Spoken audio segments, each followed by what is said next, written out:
Hello again, YouTube. This will be part 3 of my unboxing video. My phone has now run out of space 2 times, and I think each time is, long enough for a decent sized video. You guys don't need an hour plus video of me doing this. So this way, it maybe is a blessing in disguise because it's kind of, digestible pieces. The last one we were looking at was Sands of Mars. It's by Arthur C. Clarke. This edition came out in 1959, and the story was written in 1952. All right. And with that, let's move on to the uncharted waters. I did not have time to look. I mean, so many of these has been a surprise to me. And I'm so glad that, whoever's watching, I hope that you guys are enjoying it, because I know I would enjoy this kind of content on YouTube as well. I know my setup's pretty primitive, and we've got my vacuum, my old trusty vacuum. I got my typewriter behind me up here, but this is my kitchen, so every once in a while you hear my cat meowing as well. All right, well let's keep on moving. Part 3 of the book haul unboxing, and there were 60 books altogether here, so we're almost we're almost done. We made a sizable dent. So the next one we have Dance of the Apocalypse. It's a laser book, 46. Dance of the Apocalypse. Eklund. Gordon Eklund. Let's take a little more detail down here. I like to see what's going on in the bottom scene. So she's in chains. Who's this dude? We don't know. Here goes the back. Really neat looking design in the back. What's this? It seems maybe older than it actually is. The pages got some yellowing. Let's take a look. Laser book. 1976. Copyright. And this is the first print from a laser book, 1976. Dance of the Apocalypse by Gordon Eklund.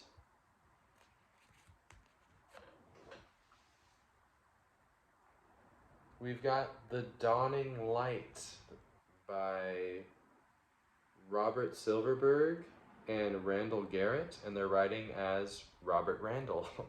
Robert Randall. That's perfect. And we've got a scuba diver.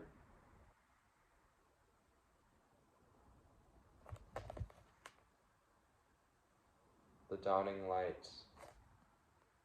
A new day was dawning on Nidor. Planet Nidor. This is an ace.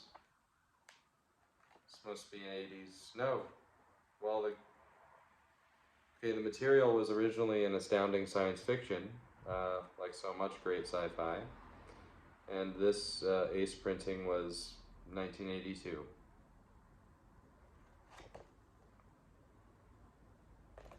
Dawning Light.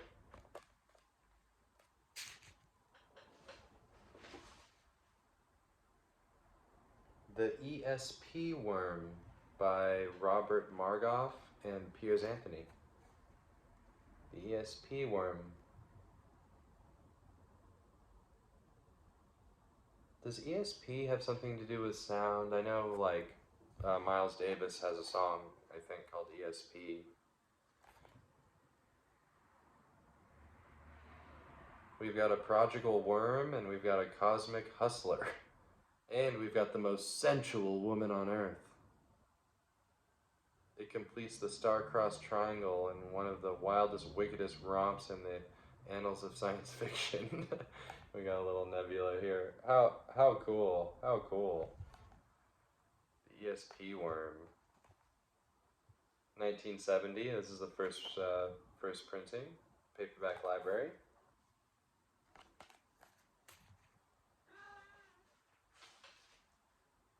Jack Vance, Servants of the Wank. Shy Planet of Adventure #2. Look at this dude.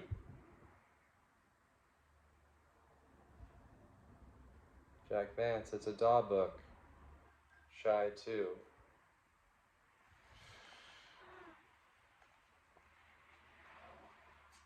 And usually these, usually these have been having these illustrations.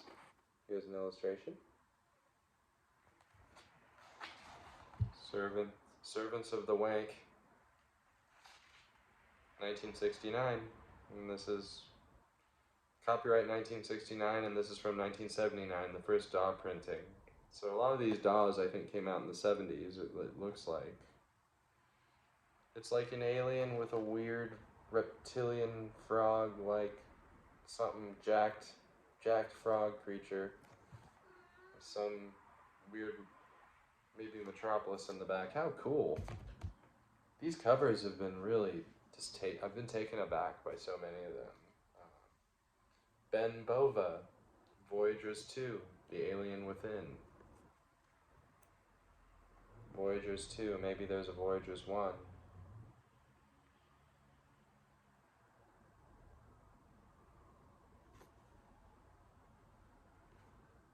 This is a Tor science fiction book. The spine looks pretty good.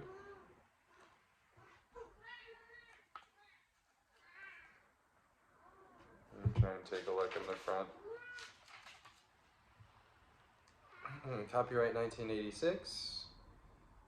And the first mass market printing was 1987. And this does have 0 on the number line. 0 on the number line. First printing of the Tor edition for this. How cool. That's our first 0 on the number line we got this time. We've gotten a few ones, but never a 0. The Silent Invaders by Robert Silverberg. I've heard good things, and look at that cover, man. That purple is on point. I love purple. And the back is sort of a miniature version. This is an Ace book, 95 cents.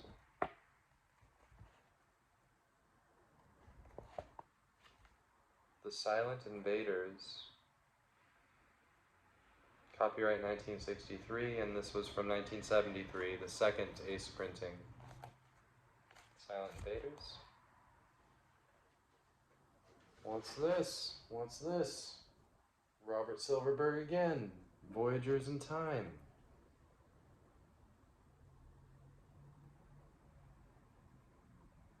Voyagers in Time. What is time? Time. Voyagers in Time. And look, it looks like it's a kaleidoscopic maelstrom of meaningless random patterns. That's what Michael Moorcock says. Paul Anderson says, a cruel jest of broken promises. Question mark?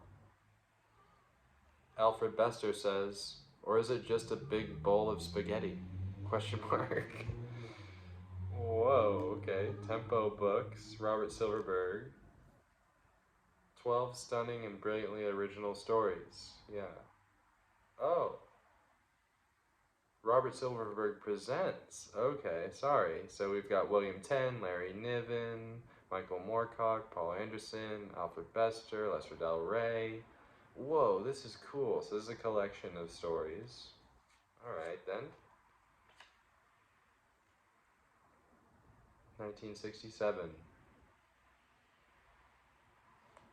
Yep, 1967. Voyagers in Time. Robert Silverberg presents it. How cool. Oh, another timescape. We've got David Langford, The Space Eater. Timescape, David Langford, The Space Eater. Eating space. That big orb. Here goes the back. The 21st century's deadliest field of science.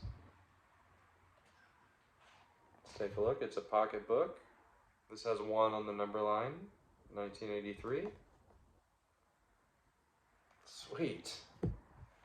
All right, well, we're getting down to it, and this is one book, one of the big. I've been wanting this book for a while, and I'm so happy. I just took a glance at it, but it's going to be H.G. Wells' The War of the Worlds.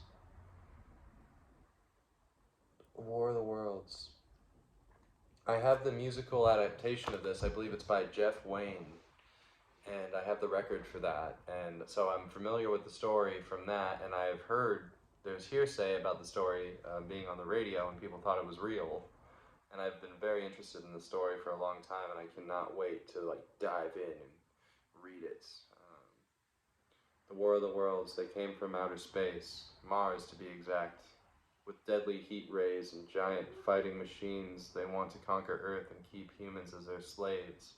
Nothing seems to stop them as they spread terror and death across the planet.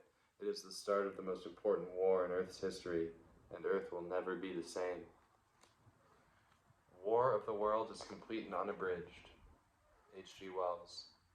And the spine is in pretty good shape, too. The pages are a little stained, but I wonder when, because I know this book is an old book.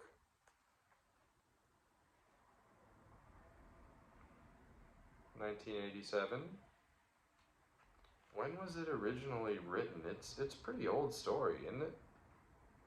It's pretty dang old. It might even be 1800s. I think a lot of his stories were that old. Or are that old. Alright. We've got green here. That's the first thing I notice. I love the stained pages. This is A Wilderness of Stars. And it's got Arthur C. Clarke, Ray Bradbury, Paul Anderson, Robert Sheckley, Walter M. Miller, and others. Collection of short stories. And we're going to pause.